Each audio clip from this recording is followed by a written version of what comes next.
GM study for dreams, welcome to your channel once again. তোমাদের সঙ্গে বিশেষ কিছু কথা এর আগেও শেয়ার করেছি এবং আবারও সেই ইম্পর্টেন্ট কিছু কথা শেয়ার করার জন্য আবার তোমাদের সঙ্গে চলে এলাম। তো ডিউরিং ডিউটি টাইম বা ডিউটি না থাকুক, সবসময় চেষ্টা করি তোমাদের জন্য ভালো নোটস, যেভাবে হোক guidance, information, authentic information indeed, সেগুলো দেওয়ার চেষ্টা করি যেটা তোমাদের কাজে লাগবে। এমন কিছু ভিডিও তোমাদের জন্য বানাবো না বা এমন কিছু তোমাদের জন্য কন্টেন্ট নিয়ে আসবো না যেটা তোমাদের মিসলিড করবে বা মিসগাইড করবে, এমন কিছু ভিডিও আনবো না। তো একটা সোশ্যাল মিডিয়ায় একটা নোটিশ বা একটা notification, I can say notification অনেকটা ঘোরাফেরা করছে। সেটাতে দেখা হচ্ছে যে পরিষ্কার ওপর থেকে যে লেখাটা রয়েছে, তোমরা একটু ভালো করে জুম করে দেখবে, সেটা কিন্তু এডিট করা রয়েছে। আমি আগের একটা ভিডিওতে আমি বারবার বলেছিলাম যে একটা ভিডিও বা একটা কীভাবে সেটা অথেন্টিক বা একটা নোটিশ বা নোটিফিকেশান অথেন্টিক কিনা বোঝার জন্য সেখানে মেমো নাম্বার, সঠিক কাকে উদ্দেশ্য করে লেখা হয়েছে, সঠিক ডেটের উল্লেখ করা আছে কিনা, এবং তোমরা বুঝতে পারবে অন্য জায়গা থেকে কপি পেস্ট করে ওখানে ডেটা দেওয়া থাকে। তো যে 18ই আগস্ট বা সামথিং এই রকম যে পরীক্ষার জন্য যে নোটিশটা তোমাদের সামনে ঘোরাফেরা করছে, সম্পূর্ণ সেটা ফেক। আর ফেক নোটিশ এখন ঘোরাফেরা করবে, অনেক কিছু ঘোরাফেরা করবে।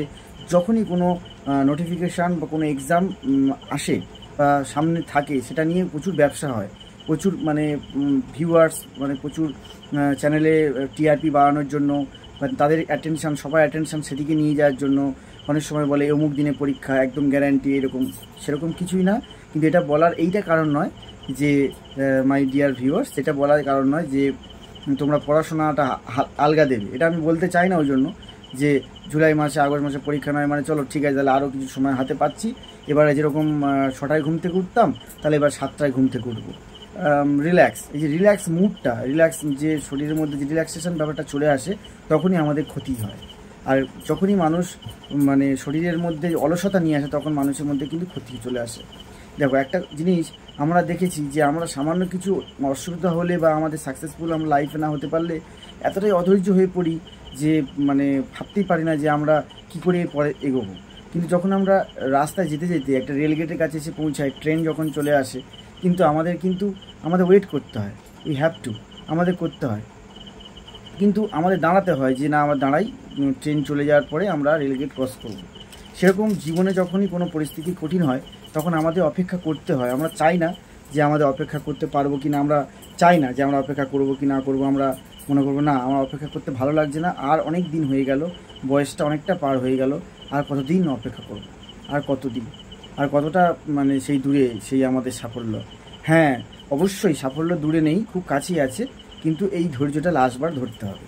এই যে বিজ্ঞপ্তিটা তোমাদের বেরিয়েছে কেপি এবং ডব্লিউবিতে, অনেক বেকার ছেলে মেয়ে এবং অনেক অ্যাসপিরিয়েন্স যারা আছো, তাদের স্বপ্ন পূরণ করবে। তোমরা কিছু অথেন্টিক নিউজের দিকে খবর রাখবে এবং যারা তোমাদের সঠিক খবর বিগত কিছু বছর ধরে দিয়ে আসছে, যে চ্যানেল হোক, যে জায়গা থেকে, সোশ্যাল মিডিয়া থেকে তোমরা খবর পাও, সেইগুলো তোমরা ফলো করবে কিন্তু। আর সবসময় তাদের কথা ভরসা করবে, চেষ্টা করবে যতটা, তারা কখনোই তোমাদেরকে মিসলিড করার জন্য আসে না।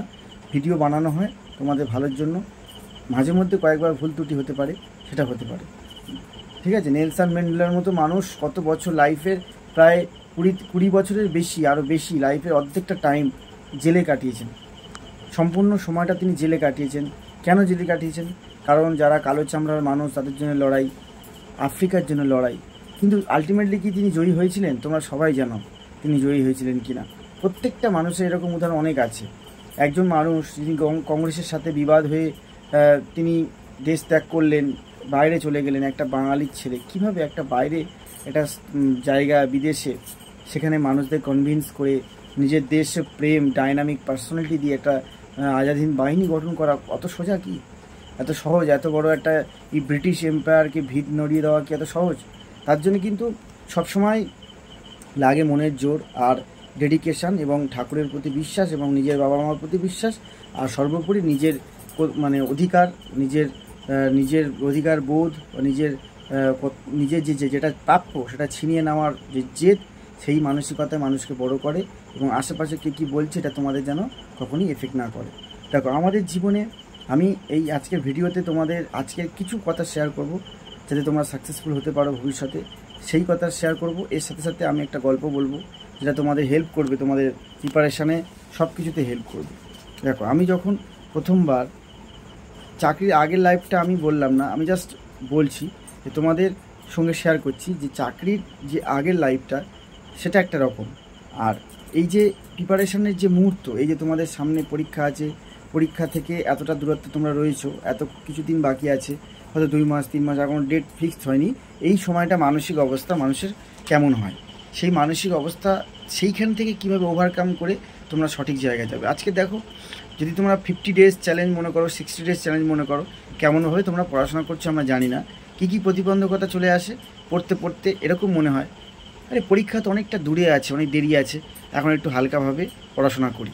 সকালবেলা ঘুম থেকে উঠে এই রিয়েলাইজেশনটা যদি তোমার হয় যে আজকের আমার পড়াশোনা, কালকে রাতে খুব তাড়াতাড়ি ঘুমিয়ে পড়েছি বা কোনো কাজে ব্যস্ত ছিলাম, আমার সে পড়াটা হয়নি, আজকে আমাকে একটু ভালো করে পড়াশোনা করতে হবে, কালকে দিনটা নষ্ট হয়ে গেছে, তাহলে আজকে আমি কি কি করব, এই পরিকল্পনাটা করে নেবে যে আজকে আমি সুবির দাসে 2টো ম্যাথ চ্যাপ্টার কমপ্লিট করব।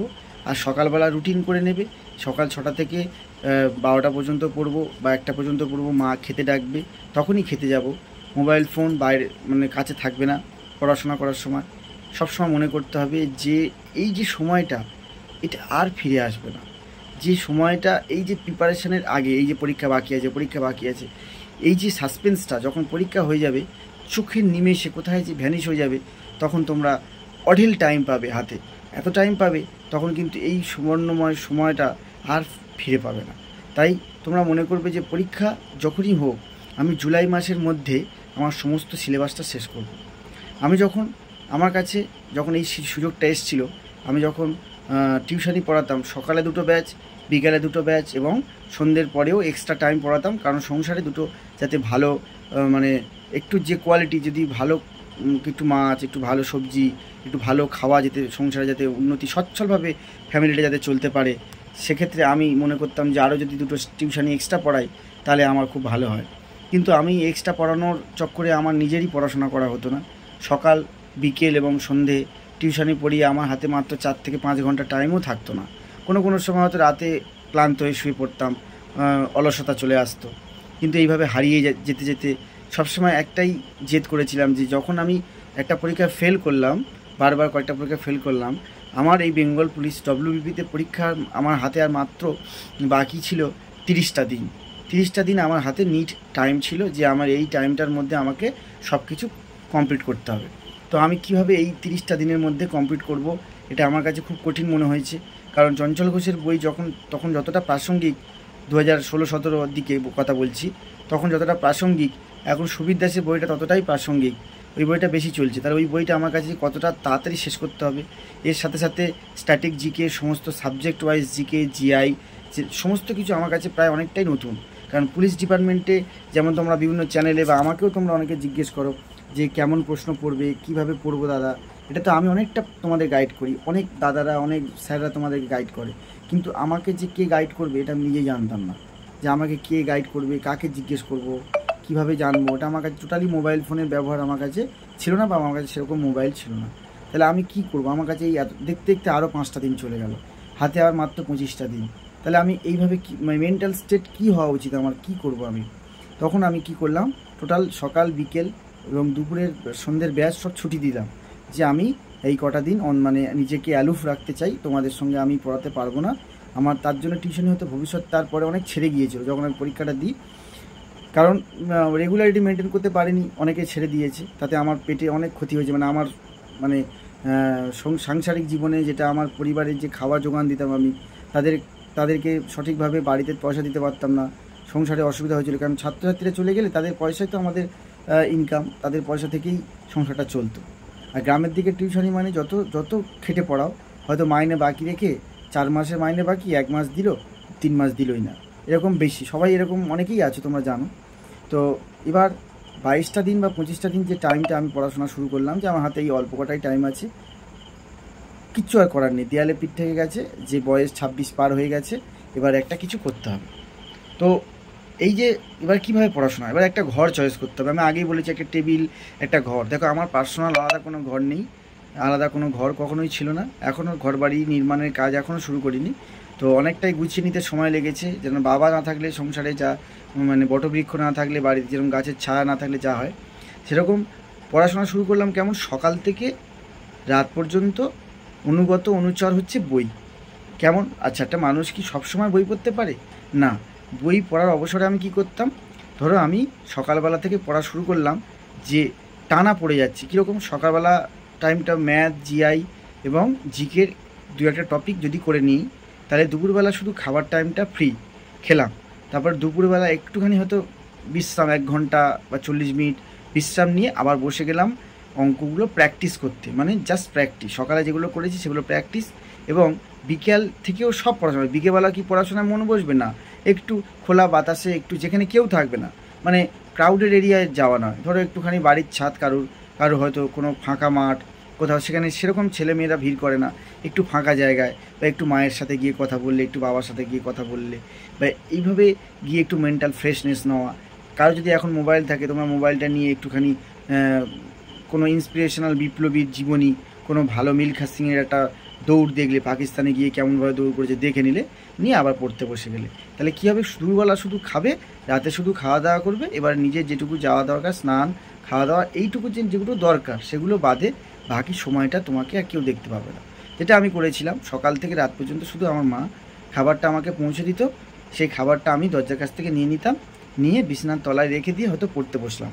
এবার আমার প্রবলেমটা কী হতো, একটা অঙ্ক ধরো করতে বসেছি, অঙ্কটা জটিল সুদের অঙ্ক বা টাইম অ্যান্ড ওয়ার্কের অঙ্ক, ওম্যান, বালক, এগুলো যে কনভার্ট করার অঙ্ক, এরকম অনেক অঙ্ক থাকে, কিছু অঙ্ক মিলতে চায় না। এরকম অঙ্ক করতে করতে আমি, আমার একটা বন্ধু হয়তো ভোর হয়ে গেল, রাত হয়তো 12টা-1টা থেকে পড়াশোনা করছি, কিন্তু তবু হয়তো অঙ্কটা আলোচনা করতে করতে এমন হলো মিলে গেল, কিন্তু দেখা গেল অনেকটা বাইরে কাক ভোর মতো হয়ে গিয়েছে, এরকম হয়ে যেত, তখন খাবারটাও হয়তো বিছানার তলায় পড়ে আছে। তোমরা এখানে প্রশ্ন করবে যে কনস্টেবলের চাকরি করতে কি এত পড়াশোনা লাগে? না, এই প্রিপারেশনটা ছিল WBCS বা অন্যান্য পরীক্ষার জন্য প্রিপারেশনটা ছিল, কিন্তু কনস্টেবলের জন্য স্পেশালাইজ করে চাপ দিয়ে ওই কটা দিন বের করে নেওয়া হয়েছে, যে স্মার্ট স্টাডি করে চাকরিটা, এই কনস্টেবলের চাকরি যেটা বন্দুক নিয়ে দাঁড়িয়ে থাকে, হ্যাঁ, এই কনস্টেবলের চাকরি সবাই, আমার বন্ধুরা বা আমার কলিগসরা, অনেক আশেপাশে প্রতিবেশীরা আজও এবং আগেও টিটকিরি এবং ঠাট্টা দিয়ে দেখতো, যে এই চাকরিটা মানে হাবিলদারের চাকরি, যেটা থানার সামনে বন্দুক নিয়ে দাঁড়িয়ে থাকে, এছাড়া এই চাকরির আর কোনো মান মর্যাদা নেই। কিন্তু এই চাকরিটা হচ্ছে সরকারি চাকরি, ultimately it is called government service and home and hill affairs. এবং যারা এই চাকরিটা করেছে তাদের রাতের ঘুম উড়ে যায় না, যে রাত্রে কালকে প্রাইমারি স্কুলের প্যানেল বাতিল হবে, হাই স্কুলের টিচারদের প্যানেল বাতিল হবে। এই জিনিসটা দুটো পরীক্ষা যখন থেকে চালু হয়েছে, এই টেনশানটা আমরা আর করি না। সেক্ষেত্রে একটা গর্বের সাথে নিজের চেষ্টায়, নিজের মানে যোগ্যতায়, তোমার কি যোগ্যতা আছে, পড়াশোনা তুমি কেমন, এটা তোমার তো এলাকার লোক হোক, নিজের বন্ধুবান্ধব হোক, প্রত্যেকে জানে তোমার কি কোয়ালিটি, 4-5 জন কীভাবে পেয়েছে, তুমি কীভাবে পেয়েছো। তাহলে কাউকে প্রমাণ করার কিছু নেই। তুমি তাহলে যে চাকরিটা পেলে, নিজের চেষ্টা পেলে, তুমি মনে মনে জানো তো যে তুমি চেষ্টা নিজে থেকে পেয়েছো।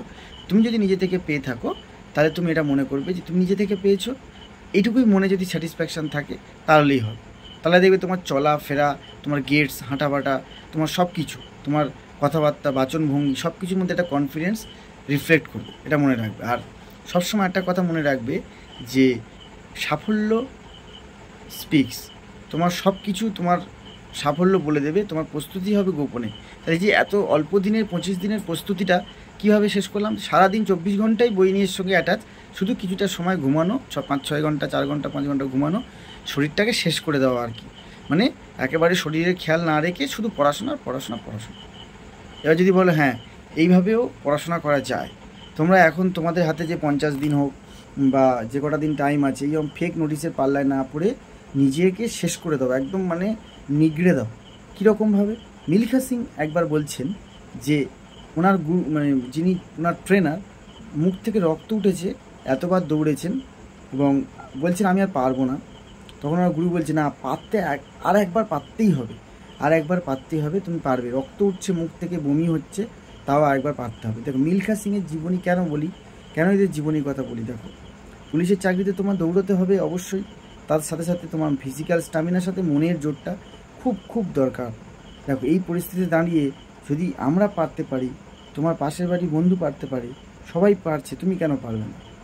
তোমার না পারার পিছনে, তুমি যে পারছো না, তুমি নিজে জানো যে তোমার কোনগুলো ফল্ট আছে, তুমি নিজে জানো। কিন্তু তোমাকেই প্রশ্ন করো, যে তোমার নিজেকে আয়নার সামনে দাঁড়িয়ে প্রশ্ন করো যে আমার কি ফল্ট আছে যার জন্য আমি এই কাজটা পাচ্ছি না।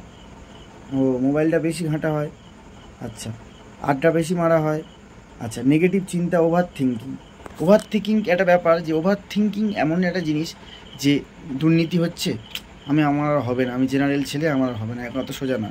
আচ্ছা, অনেক কাট অফ হবে, একটা পরীক্ষা পাবো না। কেপি পরীক্ষা মানে সিট খুব কম, ও আমার দ্বারা হবে না। আচ্ছা, জেল পুলিশে খুব সিট কম, ও আমার হবে না। আচ্ছা, আরও যারা কেউ হাইট সঠিকভাবে জানা নেই, আমার হাইট কত, আমার হাইট নেই, আমি পারবো না। আচ্ছা, কেউ যদি বললো ধরো আমি দৌড়াতে পারি না, আমার শরীরে আমার হাতটা এরকম ব্যাঁকা আছে, আমি পারবো না, আমি যেতে পারবো না। কেউ হয়তো বললো তোর মানে তোর ফিজিক্যাল খুব মোটা, তুই পারবি না। কেউ হয়তো বললো তোর হাঁটুটা নখ নিয়ে আছে, তুই পারবি না, তোর চোখে চশমা আছে, তুই পারবি না। বহু সমস্যা হতে পারে, কিন্তু আলটিমেটলি মাঠে যেতে হবে। যদি সঠিক হাইট থাকে মাঠে যেতে হবে। যাদের 1 সেমি আর সামান্য একটু কম আছে, সেটা মাঠে গিয়ে নিজেকে প্রমাণ করবে যে হয়েছে কিনা। দেখো, আজকের অল্প দিন প্রিপারেশান নিই, আর যাই প্রিপারেশান নিই, যখন একটা জায়গায় পাস করবে, তুমি একটা জায়গায় দাঁড়াবে, তুমি যখন নিজেকে প্রতিষ্ঠিত করবে, নিজের পায়ের তলায় মাটিটা শক্ত হবে, তোমার বাবা মা খুব খুশি হবে এবং তোমার নিজের স্যাটিসফ্যাকশান হবে, এবং প্রত্যেকটা মানুষ বলবে না, চাকরিটা ঠিক সময় পেয়েছিল তাই। ঠিক আছে, যারা তোমার শত্রু, যারা তোমার সমালোচনা করে, তারা তোমার সমকক্ষ হতে পারে না বলেই তোমার সমালোচনা করে। তো এইভাবে তোমাদের জন্য মোটিভেশান, গাইডেন্স আনার চেষ্টা করি। এবং আমার কথা শুনে যদি তোমাদের ভালো লাগে, একটা সাবস্ক্রিপশান করো, পাশে থেকো, বেল আইকনটা প্রেস করো, যাতে নেক্সট ভিডিওতে আবার তোমাদের সামনে আসতে পারি। এরকম কিছু মূল্যবান কথা, যেগুলো আমার লাইফ স্টোরি, আরও গল্প আছে, সেগুলো অল্প অল্প সেগমেন্টে নিয়ে আসবো, তোমার যাতে কাজে লাগে সেদিকে মানে চেষ্টা করব। আর তোমরা কোনো ফেক নোটিশে, বারবার যে ফেক নোটিশ কান দেবে না। ফেক নোটিশ প্রচুর সোশ্যাল মিডিয়ায় ঘোরাফেরা করে। আর অবশ্যই পিএসসি ক্লার্কশিপের পরীক্ষা সামনেই আছে, সেটার জন্য একটু ভাবো, ঠিক আছে? আর তোমাদের জন্য স্পেশালাইজ 1 ওয়ার্ড, ইডিয়ম, স্পেশাল যেগুলো পরীক্ষায় আসছে, তোমার তার সিরিজ চালু হয়েছে টপ 10, এবং তার সাথে সাথে 1 ওয়ার্ড আর বাকি subject preposition, fill in the blanks, এগুলো খুব তাড়াতাড়ি শুরু হচ্ছে। তো stay tune to GM study for dreams. তোমাদের জন্য স্পেশাল ক্লাস আসছে পড়াশোনা রিলেটেড, সেগুলো কিন্তু একটু লাইক, শেয়ার, সাবস্ক্রাইব চাই। তো জয় হিন্দ, সবাই ভালো থাকবে আর লড়াইয়ে থাকবে, হাল ছেড়ো না বন্ধু। আমি পেরেছি, তোমার অন্য গুরুরা পেরেছে, তোমার দাদারা পেরেছে, ভাইরা পেরেছে, তুমি পারবে। তুমি ঠিক করো, তুমি দুর্বল হবে না তুমি শক্তিশালী হবে। দুর্বল হবে, দুবেলা মরার আগে মরবো না ভাই, মরবো না। কেউ যদি মরার আগে ভাবে মরে যাবো, তাহলে আর কিছু করার নেই। কেউ যদি বলে না মেরে মরবো, তাহলে সে জিতবে। চলো, হাল ছেড়ো না বন্ধু, ভালো থাকবে সবাই, জয় হিন্দ।